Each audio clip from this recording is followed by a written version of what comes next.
Нема потреба од загриженост и вознемиреност во однос на состојбата со енергенсите, изјави денес премиерот Христијан Мицкоски, нагласувајќи дека имаме доволно количини и најниски цени во регионот. Единствена држава која што ги намали цените, единствена држава во регионот и можеби најдобра во Европа што се однесува до цените на нафтата и нафтените деривати, од аспект на количини граѓаните да бидат спокојни има доволно.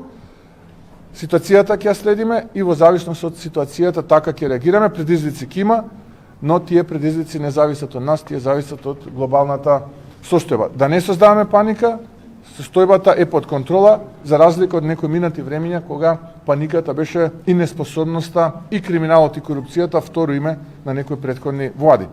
Дали истото важи и за снабдувањето со електрична енергија? Апсолутно, ЕСМ има на располагање негде околу 3200 тони мазут, кои што ги ставаме на располагање, уште од минатата година може да ги користат. Има доволно. Видете, јас на дневна основа не знам дали се повлечени, но можат кога сакаат да ги повлечат. Доколку имаат потреба, се разбира.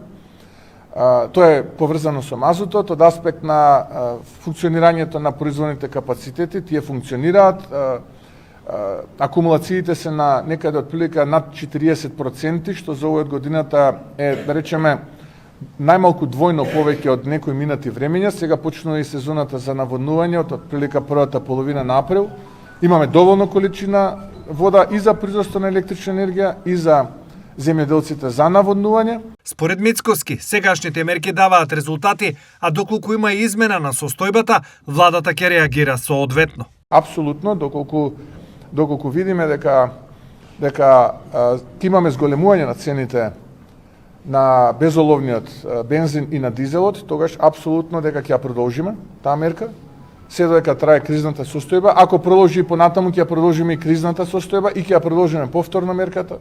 И ако повторно ескалира, имаме уште алатки на располагање, вие споменавте, тука се разбира акцизите, ни стојат се уште на располагање.